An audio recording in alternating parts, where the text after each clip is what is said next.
أعوذ بالله من الشيطان الرجيم. بسم الله الرحمن الرحيم. ياسين والقرآن الحكيم إنك لمن المرسلين على صراط مستقيم تنزيل العزيز الرحيم لتنذر قوما ما أنذر آباؤهم فهم غافلون. لقد حق القول على أكثرهم فهم لا يؤمنون. إنا جعلنا في أعناقهم أغلالا فهي إلى الأذقان فهم مقمحون. وجعلنا من بين أيديهم سدا ومن خلفهم سدا فأغشيناهم فهم لا يبصرون. وسواء عليهم أأنذرتهم أم لم تنذرهم لا يؤمنون. إنما تنذر من اتبع الذكر وخشي الرحمن بالغيب فبشره بمغفرة وأجر كريم. إنا نحن نحيي الموتى ونكتب ما قدموا وآثارهم وكل شيء أحصيناه في إمام مبين. واضرب لهم مثلا أصحاب القرية إذ جاءها المرسلون إذ أرسلنا إليهم اثنين فكذبوهما فعززنا بثالث فقالوا إنا إليكم مرسلون. قالوا ما أنتم إلا بشر مثلنا وما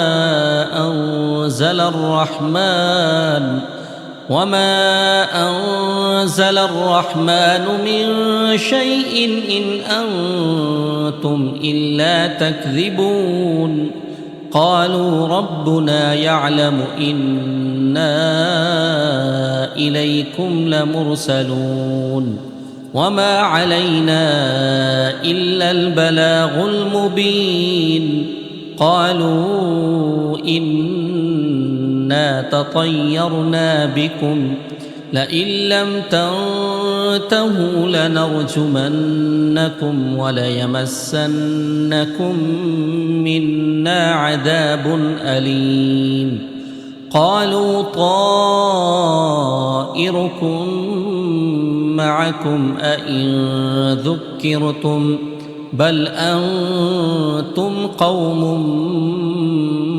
مسرفون. وجاء من أقصى المدينة رجل يسعى قال يا قوم اتبعوا المرسلين اتبعوا من لا يسألكم أجرا وهم مهتدون. وما لي لا أعبد الذي فطرني وإليه ترجعون. أأتخذ من دونه آلهة إن يردني الرحمن بضر لا تغن عني شفاعتهم شيئا ولا ينقذون. إني إذا لفي ضلال مبين. إني آمنت بربكم فاسمعون. قيل ادخل الجنة قال يا ليت قومي يعلمون. بما غفر لي ربي وجعلني من المكرمين وما أنزلنا على قومه من بعده من جند من السماء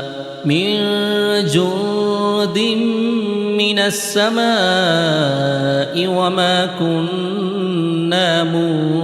منزلين إن كانت إلا صيحة واحدة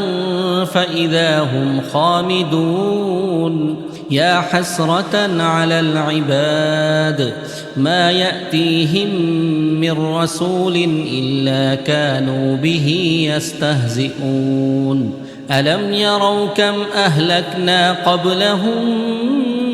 من القرون أنهم إليهم لا يرجعون وإن كل لما جميع لدينا محضرون وآية لهم الأرض الميتة أحييناها وأخرجنا منها حبا فمنه يأكلون وجعلنا فيها جنات من نخيل وأعناب وفجرنا فيها من العيون ليأكلوا من ثمره وما عملته أيديهم أفلا يشكرون سبحان الذي خلق الأزواج كلها مما تنبت الأرض ومن أنفسهم ومما لا يعلمون وآية لهم الليل نسلخ منه النهار فإذا هم مظلمون والشمس تجري لمستقر لها ذلك تقدير العزيز العليم والقمر قدرناه منازل حتى عاد كالعرجون القديم لا الشمس ينبغي لها أن تدرك القمر ولا الليل سابق النهار وكل في فلك يسبحون وآية لهم أنا حملنا ذريتهم في الفلك المشحون وخلقنا لهم من مثله ما يركبون وإن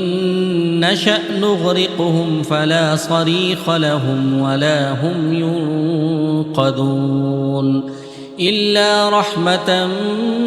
منا ومتاعا إلى حين وإذا قيل لهم اتقوا ما بين أيديكم وما خلفكم لعلكم ترحمون وما تأتيهم من آية من آيات ربهم إلا كانوا عنها معرضين وإذا قيل لهم أنفقوا مما رزقكم الله قال الذين كفروا للذين آمنوا أنطعم من لو يشاء الله أطعمه إن أنتم إلا في ضلال مبين ويقولون متى هذا الوعد إن كنتم صادقين ما ينظرون إلا صيحة واحدة تأخذهم وهم يخصمون فلا يستطيعون توصية ولا إلى أهلهم يرجعون ونفخ في الصور فإذا هم من الأجداث إلى ربهم ينسلون قالوا يا ويلنا من بعثنا من مرقدنا هذا ما وعد الرحمن وصدق المرسلون إن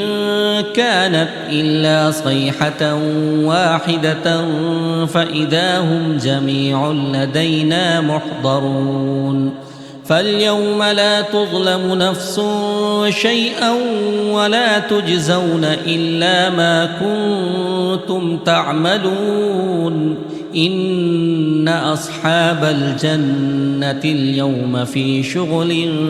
فاكهون هم وأزواجهم في ظلال على الأرائك متكئون لهم فيها فاكهة ولهم ما يدعون سلام قولا من رب رحيم وامتازوا اليوم أيها المجرمون ألم أعهد إليكم يا بني آدم ألا تعبدوا الشيطان إنه لكم عدو مبين وأن اعبدوني هذا صراط مستقيم ولقد أضل منكم جبلا كثيرا أفلم تكونوا تعقلون هذه جهنم التي كنتم توعدون اصلوها اليوم بما كنتم تكفرون اليوم نختم على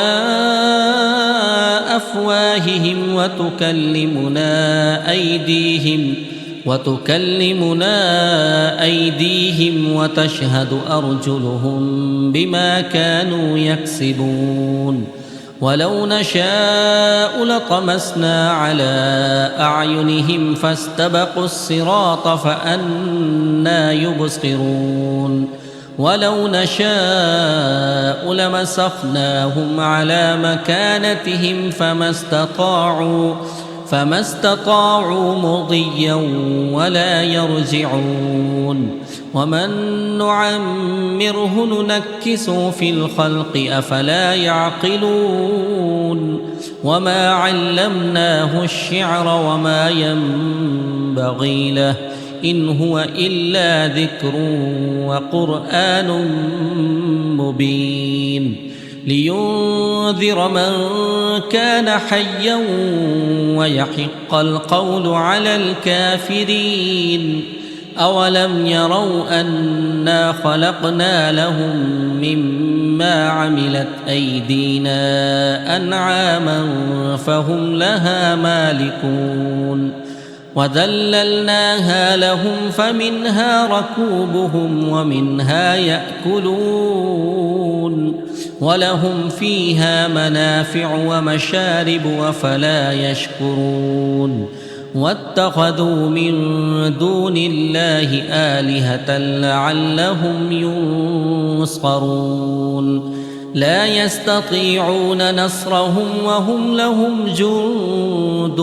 محضرون فلا يحزنك قولهم إنا نعلم ما يسرون وما يعلنون أولم ير الإنسان أنا خلقناه من نطفة فإذا هو خصيم مبين وضرب لنا مثلا ونسي خلقه قال من يحيي العظام وهي رميم قل يحييها الذي أنشأها أول مرة وهو بكل خلق عليم الذي جعل لكم من الشجر الأخضر نارا فإذا أنتم منه توقدون أوليس الذي خلق السماوات والأرض بقادر على أن يخلق مثلهم بلى وهو الخلاق العليم إنما أمره إذا أراد شيئا أن يقول له كن فيكون فسبحان الذي بيده ملكوت كل شيء وإليه ترجعون. بسم الله الرحمن الرحيم. الرحمن علم القرآن، خلق الإنسان، علمه البيان. الشمس والقمر بحسبان، والنجم والشجر يسجدان. والسماء رفعها ووضع الميزان، ألا تطغوا في الميزان، وأقيموا الوزن بالقسط ولا تخسروا الميزان. والأرض وضعها للأنام، فيها فاكهة والنخل ذات الأكمام، والحب ذو العصف والريحان. فبأي آلاء ربكما تكذبان؟ خلق الإنسان من صلصال كالفخار، وخلق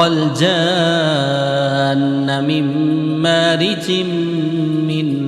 نار. فبأي آلاء ربكما تكذبان؟ رب المشرقين ورب المغربين، فبأي آلاء ربكما تكذبان؟ مرج البحرين يلتقيان، بينهما برزخ لا يبغيان. فبأي آلاء ربكما تكذبان؟ يخرج منهما اللؤلؤ والمرجان. فبأي آلاء ربكما تكذبان؟ وله الجوار المنشآت في البحر كالأعلام. فبأي آلاء ربكما تكذبان؟ كل من عليها فان، ويبقى وجه ربك ذو الجلال والإكرام. فبأي آلاء ربكما تكذبان؟ يسأله من في السماوات والأرض، كل يوم هو في شأن. فبأي آلاء ربكما تكذبان؟ سنفرغ لكم أيها الثقلان. فبأي آلاء ربكما تكذبان؟ يا معشر الجن والإنس إن استطعتم أن تنفذوا من أقطار السماوات والأرض فانفذوا، لا تنفذون إلا بسلطان. فبأي آلاء ربكما تكذبان؟ يرسل عليكما شواظ من نار ونحاس فلا تنتصران. فبأي آلاء ربكما تكذبان؟ فإذا انشقت السماء فكانت وردة كالدهان. فبأي آلاء ربكما تكذبان؟ فيومئذ لا يسأل عن ذنبه إنس ولا جان. فبأي آلاء ربكما تكذبان؟ يعرف المجرمون بسيماهم فيؤخذ بالنواصي والأقدام. فبأي آلاء ربكما تكذبان؟ هذه جهنم التي يكذب بها المجرمون، يطوفون بينها وبين حميم آن. فبأي آلاء ربكما تكذبان؟ ولمن خاف مقام ربه جنتان فبأي آلاء ربكما تكذبان ذواتا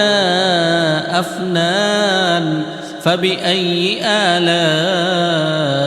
ربكما تكذبان فيهما عينان تجريان فبأي آلاء ربكما تكذبان فيهما من كل فاكهة زوجان فبأي آلاء ربكما تكذبان متكئين على فرش بطائنها من استبرق وجنى الجنتين دان فبأي آلاء ربكما تكذبان فيهن قاصرات الطرف لم يطمثهن إنس قبلهم ولا جان فبأي آلاء ربكما تكذبان كأنهن الياقوت والمرجان فبأي آلاء ربكما تكذبان هل جزاء الإحسان إلا الإحسان فبأي آلاء ربكما تكذبان ومن دونهما جنتان فبأي آلاء ربكما تكذبان مدهامتان فبأي آلاء ربكما تكذبان فيهما عينان نضاختان فبأي آلاء ربكما تكذبان فيهما فاكهة ونخل ورمان فبأي آلاء ربكما تكذبان فيهن خيرات حسان فبأي آلاء ربكما تكذبان حور مقصورات في الخيام فبأي آلاء ربكما تكذبان لم يطمثهن إنس قبلهم ولا جان فبأي آلاء ربكما تكذبان متكئين على رفرف خضر وعبقري حسان فبأي آلاء ربكما تكذبان تبارك اسم ربك ذي الجلال والإكرام بسم الله الرحمن الرحيم إذا وقعت الواقعة ليس لوقعتها كاذبة خافضة رافعة إذا رجت الأرض رجا وبست الجبال بسا فكانت هباء منبثا وكنتم أزواجا ثلاثة فأصحاب الميمنة ما أصحاب الميمنة وأصحاب المشأمة ما أصحاب المشأمة والسابقون السابقون أولئك المقربون في جنات النعيم ثلة من الأولين وقليل من الآخرين على سرر موضونة متكئين عليها متقابلين يطوف عليهم ولدان مخلدون بأكواب وأباريق وكأس من معين لا يصدعون عنها ولا ينزفون وفاكهة مما يتخيرون ولحم طير مما يشتهون وحور عين كأمثال اللؤلؤ المكنون جزاء بما كانوا يعملون لا يسمعون فيها لغوا ولا تأثيما إلا قيلا سلاما سلاما وأصحاب اليمين ما أصحاب اليمين في سدر مخضود وطلح منضود وظل ممدود وماء مسكوب وفاكهة كثيرة لا مقطوعة ولا ممنوعة وفرش مرفوعة إنا أنشأناهن إن شاء فجعلناهن أبكارا عربا أترابا لأصحاب اليمين ثلة من الأولين وثلة من الآخرين وأصحاب الشمال ما أصحاب الشمال في سموم وحميم وظل من يحموم لا بارد ولا كريم إنهم كانوا قبل ذلك مترفين وكانوا يصرون على الحنث العظيم وكانوا يقولون أإذا متنا وكنا ترابا وعظاما أإنا لمبعوثون أو آباؤنا الأولون قل إن الأولين والآخرين لمجموعون إلى ميقات يوم معلوم ثم إنكم أيها الضالون المكذبون لآكلون من شجر من زقوم فمالئون منها البطون فشاربون عليه من الحميم فشاربون شرب الهيم هذا نزلهم يوم الدين نحن خلقناكم فلولا تصدقون أفرأيتم ما تمنون أأنتم تخلقونه أم نحن الخالقون نحن قدرنا بينكم الموت وما نحن بمسبوقين على أن نبدل أمثالكم وننشئكم فيما لا تعلمون ولقد علمتم النشأة الأولى فلولا تذكرون أفرأيتم ما تحرثون أأنتم تزرعونه أم نحن الزارعون لو نشاء لجعلناه حطاما فظلتم تفكهون إنا لمغرمون بل نحن محرومون أفرأيتم الماء الذي تشربون أأنتم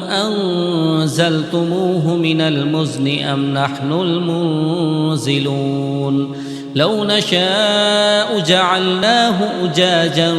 فلولا تشكرون أفرأيتم النار التي تورون أأنتم أنشأتم شجرتها أم نحن المنشئون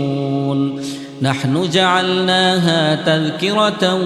ومتاعا للمقوين فسبح باسم ربك العظيم فلا أقسم بمواقع النجوم وإنه لقسم لو تعلمون عظيم إنه لقرآن كريم في كتاب مكنون لا يمسه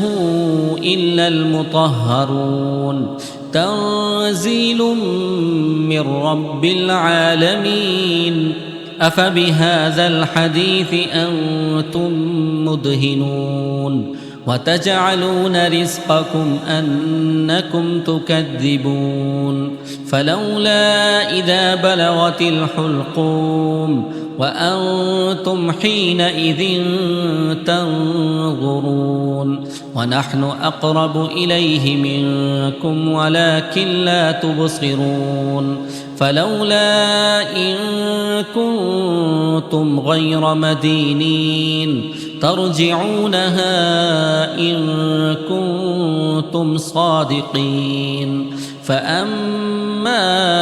إن كان من المقربين فروح وريحان وجنة نعيم وأما إن كان من أصحاب اليمين فسلام لك من أصحاب اليمين وأما إن كان من المكذبين الضالين فنزل من حميم وتصلية جحيم إن هذا لهو حق اليقين فسبح باسم ربك العظيم بسم الله الرحمن الرحيم تبارك الذي بيده الملك وهو على كل شيء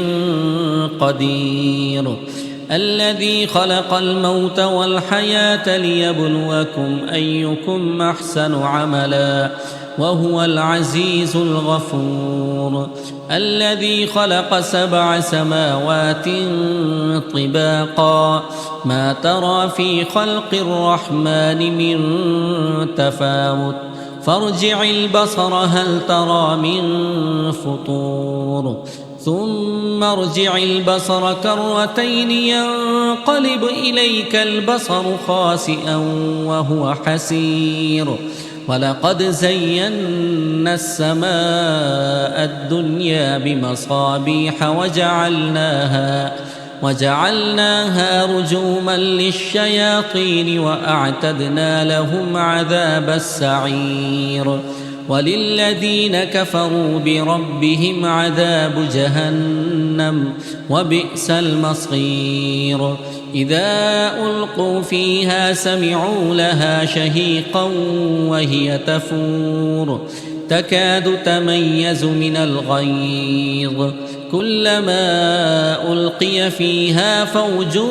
سألهم خزنتها ألم يأتكم نذير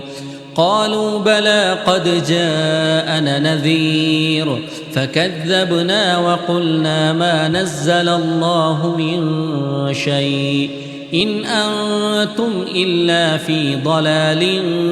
كبير وقالوا لو كنا نسمع أو نعقل ما كنا في أصحاب السعير فاعترفوا بذنبهم فسحقا لأصحاب السعير إن الذين يخشون ربهم بالغيب لهم مغفرة وأجر كبير وأسروا قولكم أم اجهروا به إنه عليم بذات الصدور ألا يعلم من خلق وهو اللطيف الخبير هو الذي جعل لكم الأرض ذلولا فامشوا في